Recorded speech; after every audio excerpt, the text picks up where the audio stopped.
நாங்கள் இணைந்திருப்பது சங்கமம் வானொலியின் மதிய நேர ஒலிபரப்பு. இணைந்திருக்கிற ஒவ்வொருவரையும் உயிர்த்தெழுந்த வல்லமையுள்ள இயேசு கிறிஸ்துவின் நாமத்திலும் சங்கமம் வானொலி டீம் சார்பிலும் என் சார்பிலும் என் குடும்பத்தின் சார்பிலும் வாழ்த்துகிறோம், ஆசீர்வதிக்கிறோம், வரவேற்கிறோம். இந்த வேளையிலும் எங்களுடன் இந்த ஊழியர் பாஸ்டர் ஆண்டனி சிலே இப்ராஹிம் அவர்கள் இணைந்திருக்கிறார். பிரைம் மினிஸ்ட்ரி சார்பாக லண்டன் யூகேயிலிருந்து இணைந்திருக்கிற அவரை வாழ்த்துவோம், வரவேற்போம். பிதா குமாரன் பரிசுத்தாவியானவன் நாமத்தினாலும் சங்கமம் வானொலி டீம் சார்பிலும் என் சார்பிலும் என் குடும்பத்தின் சார்பிலும் இணைந்து கேட்டுக்கொண்டிருக்கிற மறு ஒலிப்பை கேட்க போகின்ற ஒரு சார்பிலும் வாழ்த்துகிறோம், ஆசீர்வதிக்கிறோம், வரவேற்கிறோம். உங்களுடைய ஸ்கைப் வேலை செய்ய இல்லையா பாசர்? அப்படித்தான் நான் நினைக்கிறேன். நான் இது பண்ணி பார்க்கல, அழைப்பு கொடுத்து கொண்டிருந்தேன், நீங்கள் இணையவில்லை. இந்த வேளையிலும் உங்களோட படிக்கிறோம். வழிநடத்துங்க பாசர். God bless. இயேசு கிறிஸ்துவின் இணையற்ற நாமத்தினால் உங்கள் அனைவரையும் வாழ்த்தி வரவேற்கிறேன். கர்த்தர் நல்லவர், அவர் நமக்காக யாவற்றையும் செய்து முடித்திருக்கிறார். ஆமென். விசுவாசித்து அதை பெற்றுக் கொள்வதே அவருக்கு மகிமை. ஆமென். பிரியமானவர்களே, சங்கம் ரேடியோக்காக தொடர்ச்சியாக நாங்கள் ஜெபிப்போம். அருமையான சங்கமம் ரேடியோவினால் உருவாக்கப்பட்ட அந்த பாடல் எனக்கு மிகவும் கவர்ந்த ஒரு பாடலா இருக்கிறது. உண்மையிலே அருமையான ஒரு பாடல். ரொம்ப சந்தோஷப்படுகிறேன். இப்படி அநேக பாடல்கள் சங்கமம் ரேடியோ கூடாக வெளிவர வேண்டும் என்று நான் தொடர்ந்து ஜெபிக்கிறேன்.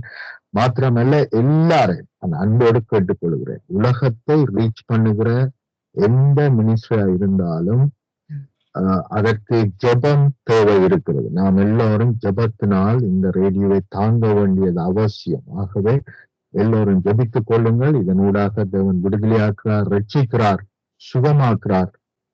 ஆகவே இவர்கள் இன்னும் அதிகமாய் நடந்து தேவனுடைய சித்தத்தை, தீர்மானத்தை நிறைவேற்ற வேண்டும் என்பதற்காக தொடர்ச்சியாக நாங்கள் ஜெபித்துக் கொள்வோம். லெஸ்லி, சிஸ்டர் ரீட்டா மற்றும் அவர்களோடு சேர்ந்திருக்கிற எல்லாருக்காக நாங்கள் ஜெபித்துக் கொள்வோம். இந்த வேளையிலும் ஜெபம் பண்ணுவோம். அன்பின் பிதாவே, இந்த வேளையிலும் உன்னுடைய சத்தத்தை கேட்கும்படி வந்திருக்கிறோம். உன்னுடைய வார்த்தையை தியானிக்கும்படி வந்திருக்கிறோம். அனுதினமும் உம்முடைய வார்த்தையை தியானிக்கும் பொழுது குட் சக்சஸ் எங்களை மேற்கொள்ளும், வெற்றி உள்ள வாழ்க்கை எங்களை மேற்கொள்ளும் என்று சொன்ன வார்த்தையின்படியே உம்முடைய வார்த்தை எங்களை உயிர்ப்பிக்கட்டும், உம்முடைய வார்த்தை எங்களை குணமாக்கட்டும், உம்முடைய வார்த்தை எங்களை புதுப்பிக்கட்டும். அதற்காக எங்களை ஒப்புக் கொடுக்கிறோம். இந்த ரேடியோக்காக நன்றி, பிரதருக்காக நன்றி, சிஸ்டர் மற்றும் இதோடு இணைந்திருக்கிற சகலருக்காக நன்றி செலுத்துகிறேன். அவர்கள் எல்லாரும் உம்மால் ஆசீர்வதிக்கப்பட்டு அனுதினமும் உம்முடைய கிருபையினால், மகிமையினால், நன்மையினால், பாதுகாப்பினால், வழி நடத்தலினால் இன்னும் அதிகமாய் அழுகி பெருக்குவார்களாக. சர்வ வல்லமை உள்ள இயேசுவின் எண்ணற்ற நாமத்தினால் ஆமென், ஆமென், ஆமென். பிரியமானவர்களே, இன்றைய நாளிலும் தேவ வார்த்தைக்குள்ளாய் கடந்து செல்லுவோம்.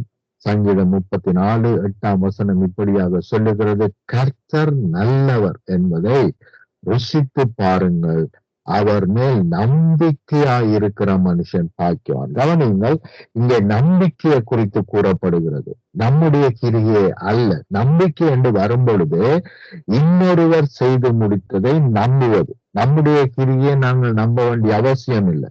we know என்று சொல்லுவோம். ஆனால் ஐ பிலீவ் என்று சொன்னால் இன்னொருவர் செய்து முடித்ததை நான் நம்ப வேண்டி இருக்கிறது. ஆகவே இங்கே பார்க்கிறோம், கர்த்தர் நல்லவர் என்பதை ருசித்து பாருங்கள். பிரியமானவர்களே, கர்த்தர் நல்லவர் என்பதை என்றைக்கு நான் ருசித்து பார்க்க ஆரம்பித்தேனோ என்னுடைய எண்ணங்கள் மாறினது, என்னுடைய நடத்தைகள் மாறினது, என்னுடைய சிந்தைகள் மாறினது, எனக்கு இருந்த போராட்டங்கள் மாற்றப்பட்டது. எல்லா விதத்திலும் நான் விடுதலையாக்கப்பட்டேன். எப்பொழுதென்றால் கர்த்தர் நல்லவர் என்பதை நான் ருசிக்கும் பொழுது, அதை இன்னும் அதிகமாய் தியானிக்கும் பொழுது, எவ்வளவு நல்லவர் தேவன், எவ்வளவு நல்லவராய் இருந்தபடினால் இவ்வளவு பெரிதான ரட்சிப்பை நமக்கு கொடுத்திருக்கிறார். நமக்காகவே மரித்து சகலத்தையும், நாங்கள் செய்ய வேண்டிய எல்லாவற்றையும் நமக்காக செய்து எல்லாவற்றையும் இனாமாக, இலவசமாக நமக்கு கொடுத்திருக்கிறார். ஆமென்.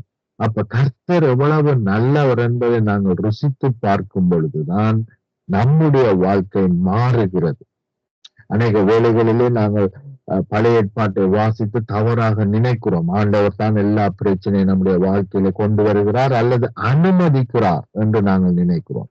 ஆனால் புதிய ஏற்பாட்டின் பிரகாரமாய் ஆண்டவர் சொல்லுகிறார், நீங்கள் என்னத்தை அனுமதிக்கிறீர்களோ, எதிர்வுக்கு சொல்லும் பொழுது, நீ எவைகளை கட்டுகிறாயோ அவைகள் பரலோகத்திலும் கட்டப்பட்டிருக்கும், நீ அவைகளை கட்டவிழ்க்கிறாயோ அவைகள் பரலோகத்திலும் கட்டவிழ்க்கப்பட்டிருக்கும் என்றால் அர்த்தம் என்னென்றால், இன்னும் சில டிரான்ஸ்லேஷன் ஆங்கிலத்தில் எப்படி சொல்லப்பட்டிருக்கிறது என்றால், எவைகளை கட்டுவாயோ என்று சொல்லாமல், எவைகளை இந்த பூமியிலே நீ அனுமதிக்கிறாயோ அவைகள் அனுமதிக்கப்பட்டிருக்கு. எவைகளை இந்த பூமியிலே நாங்கள் அனுமதிக்காமல் இருக்கிறோம் அவைகள் அனுமதிக்கப்படாதிருக்கும். ஆகவே எங்களுடைய வாழ்க்கையிலே நன்மையை நாங்கள் அனுமதித்தால் நன்மை நம்மை மேற்கொள்ளும், தீமையை அனுமதித்தால் தீமை நம்மை மேற்கொள்ளும், சுகையினத்தை அனுமதித்தால் சுகையினம் நம்மை மேற்கொள்ளும், பலவீனத்தை அனுமதித்தால் பலவீனம் நம்மை மேற்கொள்ளும். இல்ல பாஸ்டர், நாங்க அனுமதிக்கவே இல்லை ஆனா அது வந்து சேர்ந்துருது என்று நாங்கள் சொல்லுவோமானால் உண்மைதான். பிசாசு அவன் எப்படிப்பட்டவன் என்று சொன்னால், அனுமதி கேட்டு வருகிறவன் அல்ல. இயேசு கதவை உடைச்சு கொண்டு ஒரு வீட்டுக்குள்ள வருகிறவர் அல்ல. அவர் சொல்லுகிறார், நான் வெளியே நின்று தட்டுவேன், ஒருவன் என் சத்தத்தை கேட்டு திறந்தார் அவருடைய வீட்டில் வந்து நாங்கள் வாசம் பண்ணுவோம் என்று சொல்லுகிறார். ஏனென்றால் தேவன் வந்து ஜென்டில்மன். ஆகவே அவர் தட்டி நாங்கள் அனுமதித்தால் தான் அவர் நம்முடைய வாழ்க்கையில வருவார். ஆனால் கள்ளனோ புள்ளியோ அப்படியல்ல, பலாத்காரமாய் கிரியை செய்கிறவர்கள். ஆகவே நம்முடைய வாழ்க்கையிலே பலாத்காரமாய் நாங்கள் அவர்களை வாழ்ந்து கூப்பிடாமலே என்ன செய்கிறவர்கள், ஜன்னலுக்களால கதவுக்களால வேலிக்களால வருகிறவர்கள் தான் இவர்கள். ஆகவே இவர்கள் கள்ளர்களா இருக்கிறார்கள். அநேக வேலைகளிலே வேதத்தை படிக்கும் பொழுது நாங்கள் பார்க்கிறோம், பிசாசு கள்ளன் திருடன் என்றுதான் அவனை குறித்து சொல்லப்பட்டிருக்கிறது. ஆகவே அப்படிப்பட்டவர்கள் எப்பொழுதுமே அனுமதி பெற்று வரமாட்டார்கள். அவர்கள் பை போர்ஸாக வருகிறவர்கள் அல்லது இரகசியமாக கிரியை நடப்பிக்கிறவர்கள். ஆனால் வேதம் நமக்கு தெளிவாக சொல்லுகிறது, பிசாசுக்கு எதிர்த்து நீங்கள் கர்த்தருக்கு கீழ்ப்படிந்து அவருடைய வார்த்தைக்கு கீழ்ப்படிந்து அவருடைய வார்த்தையை விசுவாசித்து அவனுக்கு எதிர்த்து நில்லுங்கள், அப்பொழுது அவன் ஓடி போவான். ஆமென். அப்ப கவனியுங்கள், எங்களுடைய சிந்தையை நாங்க மாற்ற வேண்டும். நடக்கிற காரியங்களுக்கெல்லாம் அநேக வழிகளிலே கர்த்தரேன் இன்னும் செய்யவில்லை, கர்த்தரேன் தாமதிக்கிறார், கர்த்தரேன் எனக்கு இந்த நன்மையை செய்யவில்லை என்று நாங்கள் என்ன செய்கிறோம், தேவன் மேல் நொந்து கொள்ளுகிறோம். ஆனால் அவர் நல்லவர், அவர் நன்மை மாத்திரம் செய்கிறவர். தீன்மை நம்முடைய வாழ்க்கையிலே அவர் செய்கிறதே இல்லை. யூதர்களின் பிதாவினிடத்திலிருந்து நன்மை மாத்திரம்தான் நமக்கு வருகிறது, தீன்மை அவரிடத்திலிருந்து நமக்கு வருகிறதில்லை. ஒரே நீரூற்றிலே தித்திப்பும் கசப்பும் வருகிறதில்லை என்று நாங்கள் வேதத்திலே வாசிக்கிறோம். யாக்கோபிலே அவர் சொல்லுகிறார், ஒரு நீரூற்றிலே என்ன செய்யாது, தித்திப்பும் கசப்பும் இருக்க முடியாது என்று அவர் சொல்லுகிறார். ஆகவே தேவன் நல்லவர் என்றால் அவர் நல்லவர் தான், அவர் தீன்மை செய்கிறவர் அல்ல. ஒருவேளை தீன்மை செய்வார், ஒருவேளை நன்மை செய்வார், அப்படி அல்ல. தேவன் தீன்மை செய்கிற தேவன் அல்ல, நன்மை மாத்திரம் செய்கிற தேவனாய் இருக்கிறார். ஆமென். அப்ப அவர் நல்லவர், அவர் நல்லவர், எனக்கு எப்பொழுதும் நன்மை செய்கிறவர், என்னுடைய குடும்பத்துக்கு எப்பொழுதும் நன்மை செய்கிறவர். நான் தீமையிலே இந்த வேளையிலே நடந்தாலும் அதை அவர் நன்மையாக மாற்றி போடுகிறவர். ஆமென்.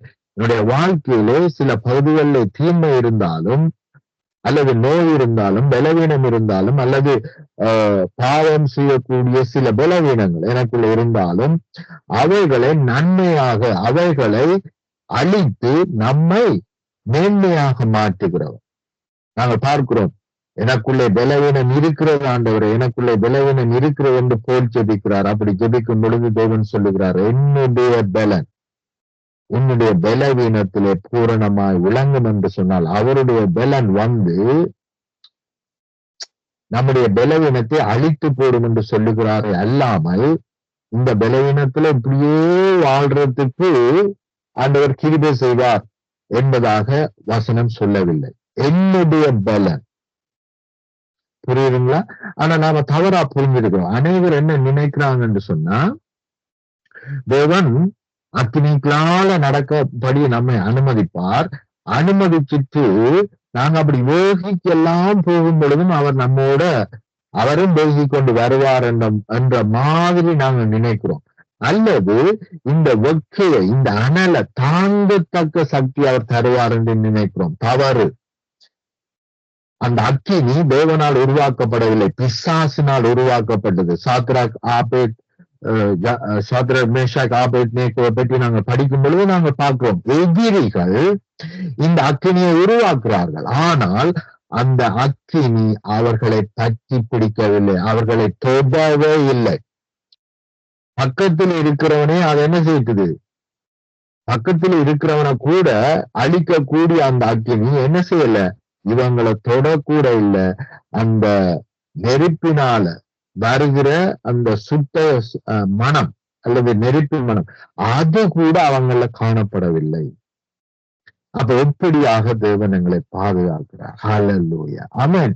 இவைகளை பிசாசு எவ்வளவுதான் மூட்டி விட்டாலும் அவைகள் ஒன்றுமே நம்மை தொட முடியாது, கிட்ட வர முடியாது. ஹல்லேலூயா, ஆமென்.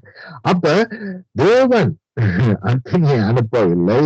அந்த அக்கினியில வெந்து கொண்டு போகும் பொழுது அதை தாங்குற சக்தியையும் அவர் தரும்படி நம்மத்தில் வரவில்லை. அவைகளை எதுவுமே நம்மை தொட முடியாதபடிக்கு நம்மை பாதுகாக்கிறதவனாய் இருக்கிறார். ஆமென்.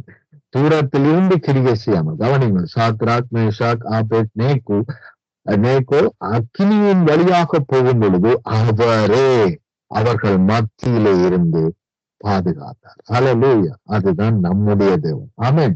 அங்க இருந்துட்டு 4 தூதர்களே இந்த வேலைக்காரரை போய் பாருங்க என்று சொல்லி அனுப்பாமல் அவரே இறங்கி கிரியை செய்த தேவனாய், நம்மை பாதுகாக்கிற தேவனாய் அவர் இருக்கிறார். ஆமென். ஆகவே வேதத்தை ரசித்து ருசித்து நாங்கள் படிக்க வேண்டும். எவ்வளவு நல்லவர் என்பதை நாங்கள் ருசிக்க வேண்டும். மிக மிக முக்கியம். ஆமென். இப்ப பாருங்க, ஒரு வீட்டுல சில வேளை சாப்பாடு செய்து கொடுப்பாங்க. ஆனா நம்முடைய சிந்தையெல்லாம் எங்கேயோ இருக்கிறபடினால என்ன அந்த சாப்பாடுல புளி இருக்கா, உப்பு இருக்கா, நல்லா இருந்துச்சா, எதுவுமே நமக்கு தெரியல. சமீபத்துல கூட நான் என்ன செய்வேன், நான் சாப்பிட்டு இருந்தேன். சாப்பிட்டுட்டு அடுத்த நாள் தான் சிந்திச்சு பாக்குறேன், அது நல்லா இருந்துச்சா, எப்படி இருந்துச்சு எனக்கே தெரியல. ஏனென்றா நான் வேறொரு காரியத்துல பிஸியா இருந்தபடினால. அப்ப அது போலதான் அநேக வேளைகளில நாம வேற காரியங்கள்ல பிஸியா இருந்து கொண்டு, எங்களுடைய சிந்தை வேற காரியங்கள்ல பிஸியா இருந்து கொண்டு நாங்கள் வேதத்தை படிக்கிறபடியினால் நாங்கள் அந்த வேதத்துக்குள் மறைந்திருக்கிற சத்தியங்களை நம்மால் என்ன செய்ய முடியவில்லை, பெற்றுக்கொள்ள முடியல. படித்தோம் என்ற திருப்தி இருக்கிறதை அல்லாமல் எவ்வளவு நல்ல தேவன், எவ்வளவு மகிமையான மேன்மையான காரியங்களை நமக்காக செய்து முடித்திருக்கிறார். இப்பொழுதும் என்ன சொல்லுகிறார்? என்னை விசுவாசித்து இலவசமாய் பெற்றுக்கொள்ள என்றுதான் சொல்லுகிறார். அதுதான் அவருக்கு சந்தோஷம். ஆமென். அவரிடத்தில் பெற்றுக்கொள்வது அவருக்கு மிக மிக சந்தோஷம். ஆமென். ஏனென்றால் அவர் நம்மை நேசிக்கிறார். நாம் பெற்றுக்கொள்ள வேண்டும் என்பதற்காகத்தான் அவர் இவை எல்லாவற்றையும் செய்து முடித்திருக்கிறார்.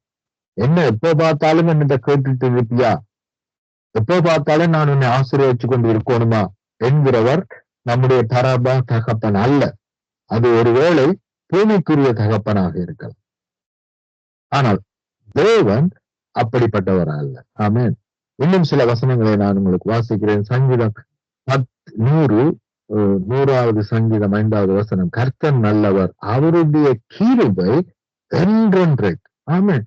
அப்ப எப்பொழுதுமே அவருடைய கிருபையை நம்பி வர முடியும். கிருபை வானம் ஒளிந்து போனாலும் பூமி அழிந்து போனாலும் அவருடைய கிருபை நம்மை விட்டு விலகாமலும் மாறாமலும் இருக்கும். ஆமென். அதுவே பெரிய ஒரு ஆசீர்வாதம். ஆமென். அவருடைய உண்மை தலைமுறைக்கும் உள்ளது. அப்ப அவர் உண்மை உள்ள தேவன். அவர் சொன்னதுதான். அந்த சொல்லை அவர் மாற்றுகிற தேவன் அல்ல. ஆமென். அப்ப அவர் நல்லவர். ஆகவே எனக்கு எப்பொழுதும் நன்மைதான் நடக்கும், நன்மையைத்தான் அவர் செய்து முடித்திருக்கிறார் என்று நாங்கள் விசுவாசிக்க வேண்டும். எங்களுடைய இருதயத்திலே தேவன் நல்லவர் என்பதிலே எந்த ஒரு அசைவும் இருக்கக்கூடாது. ஆமென். மத்தேயு 5ஆம் அதிகாரம் 8ஆம் வசனம் இப்படியா சொல்லுகிறது, இருதயத்தில் சுத்தம் உள்ளவர்கள் பாக்கியவான், அவர்கள் தேவனை தரிசிப்பார்கள். கவனிங்கள், இருதயில் சுத்தம் உள்ளவர்கள் என்று சொல்லப்பட்டிருக்க ஒழிய நடத்தையில் சுத்தம் உள்ளவர்கள் என்று சொல்லப்படவில்லை. இருதயத்தில் சுத்த எண்ணம் உள்ளவர்கள் பாக்கியவான்கள். அப்ப தேவனை குறித்து நம்முடைய இருதயத்திலே சுத்த எண்ணம் இருக்க வேண்டும். ஈவன் நம்மை குறித்து நம்முடைய உள்ளத்திலே சுத்த எண்ணம் இருக்க வேண்டும்.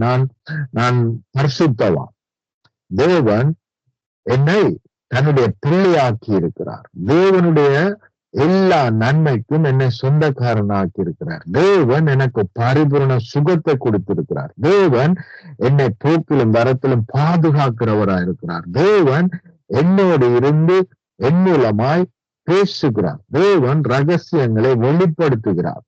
ஆமென்.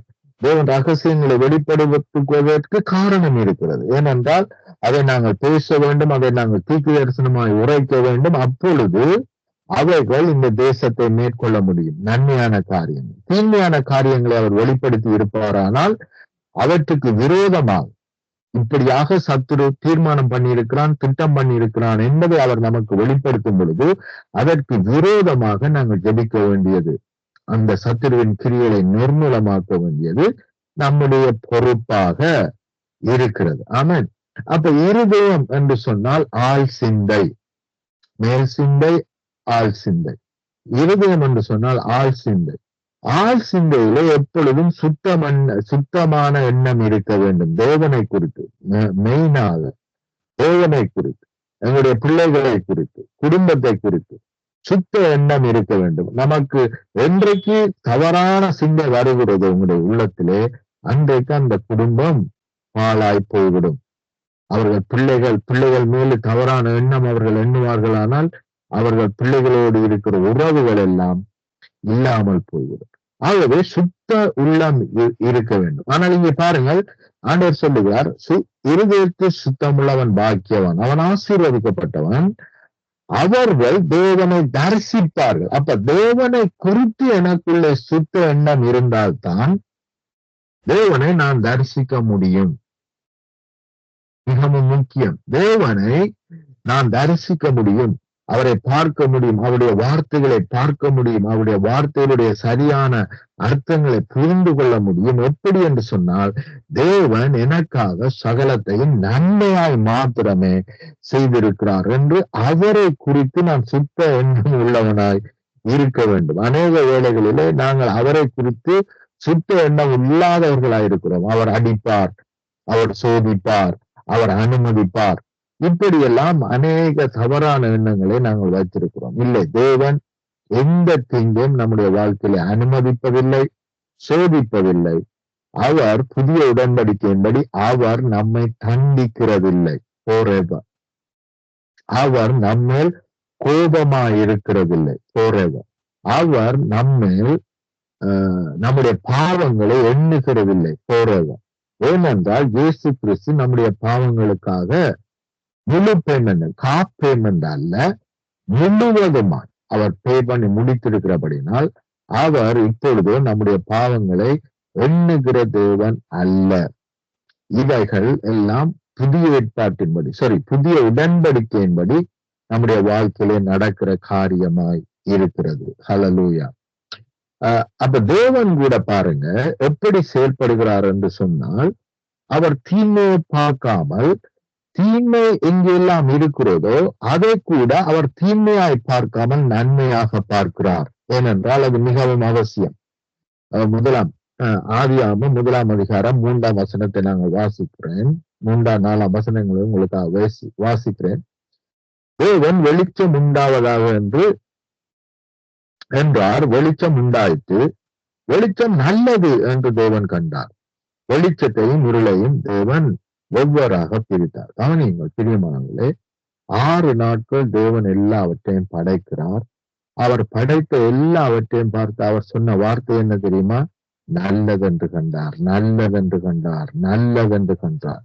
அப்ப ஆதாம் ஏவாளை படைக்கும் பொழுதும் அவர் நல்லதென்றுதான் காண்கிறதை அல்லாமல் தீயதாக அவர் பார்க்கவில்லை. அப்படி பார்த்திருந்தால் அவர் படைத்திருக்க மாட்டார். ஆனால் நல்லதாக பார்க்கிறார், ஆகவே அவர் படைத்திருக்கிறார். ஈவன் நல்லவைகளாய் தேவன் படைத்தவைகள் தீயவைகளாய் மாறும் பொழுதும் கூட தேவன் அவைகளை நல்லவைகளாய் அல்லது மாற்றப்படும் என்று பார்க்கிறபடியினால், ஆமென், அவைகள் உயிர்ப்பிக்கப்படும் என்று பார்க்கிறபடியினால் அவைகள் மறுபடியும் உயிர்ப்பிக்கப்படுகின்றன. கவனியுங்கள், தேவன் ஆதாம் ஏவாளை படைச்சிட்டு இது தீயது என்று அவர் எண்ணி இருந்தார். ஆனால் முதலாவது அவர் படைத்திருக்க மாட்டார்.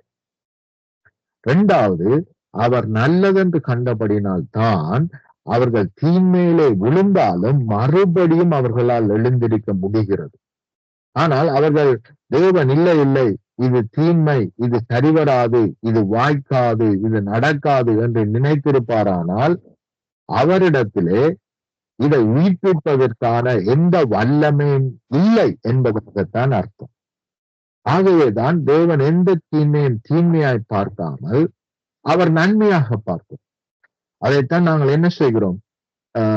ஈவன் ரோமர் 8:28 வசனம், ரோமர் 8 அதிகாரம் 22 வசனத்திலே அதைத்தான் நாங்கள் வாசிக்கிறோம். அன்றியும் அவருடைய தீர்மானத்தின்படி அழைக்கப்பட்டவர்களாய் தேவனிடத்தில் அன்பு கூறுகிறவர்களுக்கு சகலம் நன்மைக்கு ஏதுவாய் நடக்கிறது என்று அறிந்திருக்கிறோம். அப்ப தீமையாக அவை நம்முடைய வாழ்க்கையிலே பிசாசின் மூலமாய் வந்திருந்தாலும் தேவன் பிசாசின் கிரியைகளை அழைத்து நம்மை உயிர்ப்பிக்கிறார், நம்மை புதுப்பிக்கிறார், நம்மை கட்டுகிறார், நம்மை நாட்டுகிறார், மறுபடியும் மீட்கல பண்ணுகிறார், மறுபடியும் மகிமையில எங்களை கொண்டு வந்து சேர்க்கிறார்.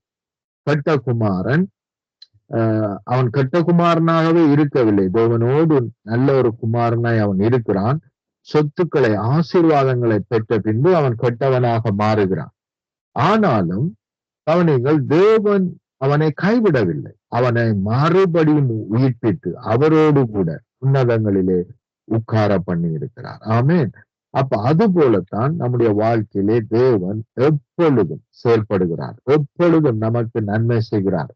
பாதாளத்தில் போய் நான் படுக்கை போட்டாலும் அங்கேயும் இருக்கிறீர் என்று சங்கீதக்காரன் சொல்லும் பொழுது என்னத்தை கற்றுக்கொள்ளுகிறோம்? நான் அப்படி ஒரு இடத்துக்கு பிசாசினால் எழுதப்பட்டு நான் போயிருந்தால் கூட தேவன் அங்கேயும் வந்து என்னை தூக்கி கொண்டு மறுபடியும் உன்னதத்துக்கு அழைத்து வருகிறார். பாதாளத்துக்கு போய்விட்டாய், ஆகவே உன்னை நான் மீட்க மாட்டேன், உன்னை நான் ரட்சிக்க மாட்டேன் என்று விடுகிற தேவன் அல்ல.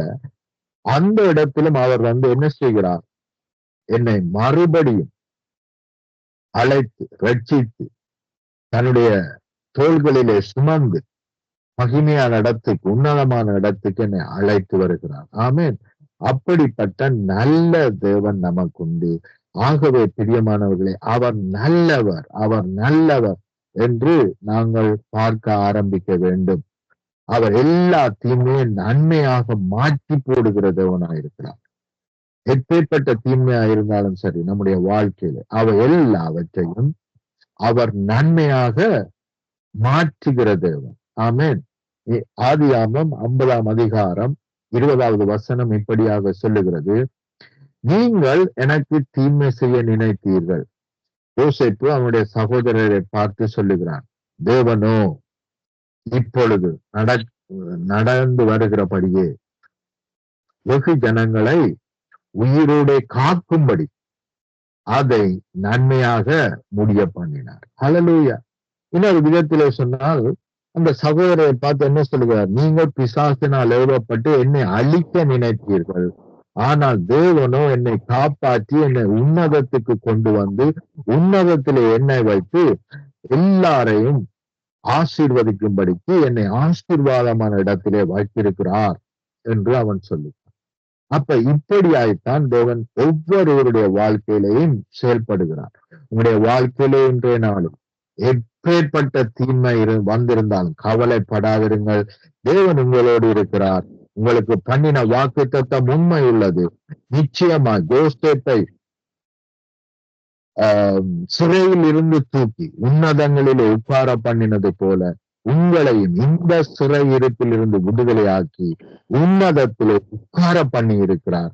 கிறிஸ்துவோடு கூட நீங்கள் உன்னதத்திலே உட்கார பண்ணப்பட்டிருக்கிறீர்கள். ஆகவே தேவனுடைய மகிமை உங்களை மேற்கொண்டிருக்கிறது. தீமையை உங்களை அணுக முடியாது, தீங்கு உங்களுக்கு நேரிட முடியாது, பொல்லாப்பு உங்கள் மத்தியிலே வர முடியாது. அவரே உங்களோடு கூட இருக்கிறார். ஆமென். ஜெபம் பண்ணுவோம் இந்த வேளை. அன்பின் பிதாவே, இந்த வேளைக்காக உமக்கு நன்றி செலுத்துகிறோம். ஆண்டவரே, இந்த வசனங்களை கேட்கிற ஒவ்வொரு பிள்ளைகளுக்காக நன்றி. இவர்கள் எந்த சூழ்நிலையில் இருந்தாலும் சரி, யோசேப்பை போல எந்த சிறையில் இருந்தாலும் சரி, இயேசுவின் நாமத்தினால் சிற கதவுகள் திறக்கப்படுவதாக, எல்லா கட்டுக்களும் அவிழ்க்கப்படுவதாக, எல்லா நோய்களும் நிர்மூலமாக்கப்படுவதாக, எல்லா பில்லி சூனிய கட்டுக்களும் இப்பொழுது நான் அவிழ்க்கிறேன். அந்த பூட்டுக்களை உடைக்கிறேன் இயேசுவின் நாமத்தினால். நிர்மூலமாக வாய்க்காமல் போகட்டும். நீர் அழைத்த அழைப்பு, யோசேப்பை எப்படி அழைத்தீரோ, எப்படி வாக்குத்தத்தம் பண்ணினீரோ, அதே போல இந்த பிள்ளைகளுக்கு நீர் வாக்கு பண்ணியிருக்கிறீர். அந்த வாக்கின்படியே இன்றைய நாளிலே பரிபூரணம் உண்டாயிருக்கட்டும். உம்முடைய ஒரே பலியினா இவர்களை பூரணப்படுத்தி இருக்கிறபடினா அந்த பூரணம் இவர்களை மேற்கொள்ளுவதா, வாழ்க்கையை மேற்கொள்ளுவதா, சரீரத்தை மேற்கொள்ளுவதா, சூழ்நிலைகளை மேற்கொள்ளுவதா, வெற்றி உண்டாயிருப்பதா. உலகத்தை நான் ஜெயித்தேன் என்று சொன்னீர்கள். இவர்களுக்காக அந்த ஜெயம் இப்பொழுதை மேற்கொள்ளுவது இயேசுவின் உண்மையற்ற நாமத்தில். ஆமென், ஆமென், ஆமென், ஆமீன். ஆமேன், ஆமேன். அருமையான தேவ செய்தி கூடாக வழி நடத்தினீர்கள். கத்திரதாமே கேட்டுக்கொண்டிருக்கிற கேட்கப் போகின்ற ஒருவரையும் கத்திரதாமே திடப்படுத்தி ஆசீர்வதித்து வழிநடத்துவாராக. அந்த வார்த்தைகள் மூலம் அவர்கள் விடுதலை கொள்வார்களாக. அந்த வார்த்தைகளை நம்பி விசுவாசித்து கத்தரை பற்றி பிரிக்கின்ற பொழுது கத்தர் உதவி செய்ய வல்லவராயிருக்கிறார். சிறையிருப்பிலிருந்து விடுதலையாக்க வல்லவராயிருக்கிறார். நன்றி செலுத்துகிறோம், வாழ்த்துகிறோம், ஆசீர்வதிக்கிறோம். கத்தருடைய கரத்திலே உங்களை உங்கள் குடும்பத்தாரையும் ஒப்புவிக்கிறோம்.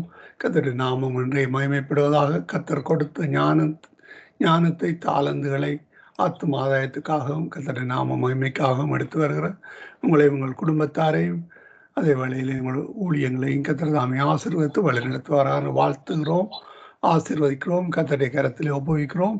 கத்தருடைய நாமம் மகிமைப்பட்டது. அந்த பாடலுக்கான ஒரு சிறிய காரியத்தை சொல்லுகிறேன் பாஸ்டர். ஒரு சகோதரி இலங்கையிலே மலையா பகுதியில் இருப்பவர், யூனிவர்சிட்டியிலையோ அங்கே காலேஜிலேயோ படிக்கிறார். அவர் அடிக்கடி எனக்கு எழுதி கொண்டிருப்பார், நான் இப்படியான காரியம் செய்ய போகிறேன், எனக்கு உதவி செய்ய முடியுமாண்டு. அப்படியாக அவர் கேட்டுக்கொண்ட பொழுது நான் அவருக்கு காரியத்தை சொன்னேன், என்ன தேவை என்று. அவர் இந்து மதத்தில் இருக்கிறவர். அவருக்கு நான் கேட்டேன், டெய்லி பைபிள் ரீடிங், டெய்லி வசனம், அத்தோடு டெய்லி ஒரு வீடியோ அப்படியாக செய்து தரும்படி நான் மாத சம்பளமாக பணம் தருகிறேன் என்று அவர் இந்த நாட்களிலே அவருடைய உற்றார் ஒரு சில உறவினர்கள் ஆண்டவரை அறிந்திருக்கிறார்கள் நினைக்கிறேன், போதகர்களாக இருக்கிறார்கள். ஆனாலும் இந்த சகோதரி இந்துவாக இருக்கிறார். அவர் இந்த காரியங்களை செய்து கொண்டிருக்கிறார். ஒவ்வொரு நாளும் எனக்கு வசனங்களை இப்பொழுது செய்து தந்து கொண்டிருக்கிறார். இந்த பாடலையும் அவரை நான் கேட்காமலே வழிவாக செய்து அனுப்பியிருக்கிறார். கத்தருக்கு ஸ்தோத்திரம். கத்தர் அப்படியாக அதே நேரத்திலே அவர் பைபிளை வாசிக்க துவங்கி இருக்கிறார். அதிலிருந்து வார்த்தைகளை தெரிந்தெடுத்து டெய்லி வசனங்களை அனுப்பி கொண்டிருக்கிறார். அருமையாக ஜெபித்துக் கொள்ளுங்கள். கத்தருக்கு ஸ்தோத்திரம். உங்களுக்கும் தேவை என்றால் ஏதாவது நாங்கள் செய்ய கேட்கலாம். அந்த வேலை கத்தர் வழி நடத்துவாராக. அப்படியாக கத்தர் அப்படியாக ஒரு சகோதரியை கத்தருக்கு வழி நடத்த கத்தர் உதவி செய்திருக்கிறார். எனக்கும் அதற்காக நன்றி செலுத்துகிறோம். அந்த பாடலை இதில் ஆட் பண்றேன். நீங்கள் கேட்டுக்கொண்டு கேட்கிறவர்கள் கேட்கக்கூடியதா இருக்கும். கத்தருக்கு நன்றி செலுத்துகிறேன். ஆமேன், ஆமேன். ஆமேன்.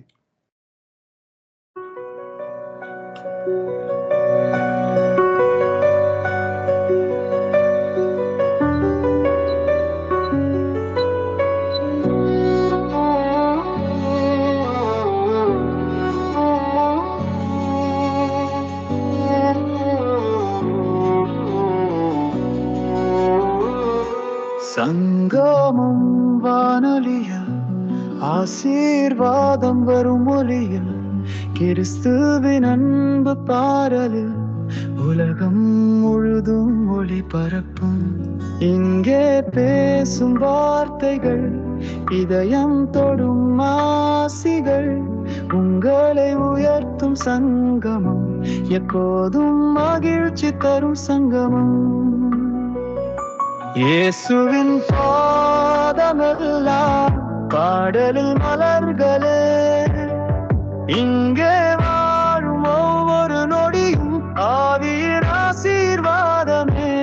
சங்கமம் கிறிஸ்தவ வானொலி, உங்கள் ஆசீர்வாத சங்கமம்.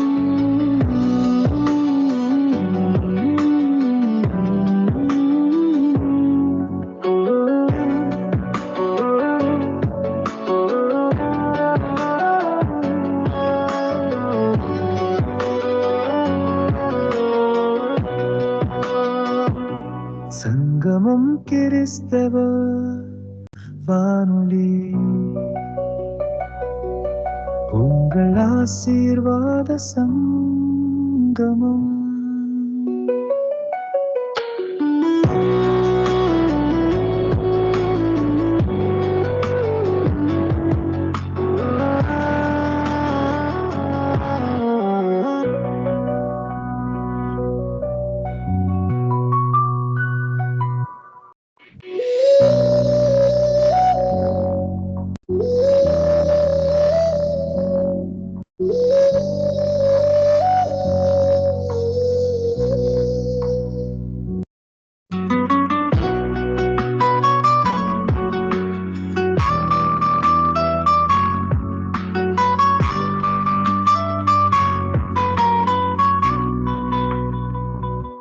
இயேசுவின் பாதமெல்லாம் பாடலில் மலர்களே, இங்கே வாழும் ஒவ்வொரு நொடியும் ஆவியின் ஆசீர்வாதமே. சங்கமம் கிறிஸ்தவ வானொலி, உங்கள் ஆசீர்வாத சங்கமம். சங்கமம் கிறிஸ்தவ வானொலி, உங்கள் ஆசீர்வாத சங்கமம்.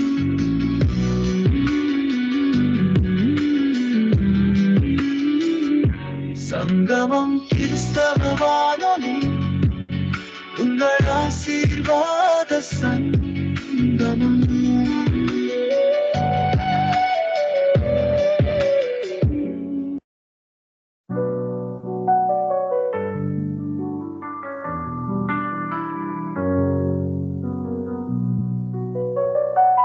சங்கமம் கிறிஸ்தவ வானொலி, உங்கள் ஆசீர்வாத சங்கமம்.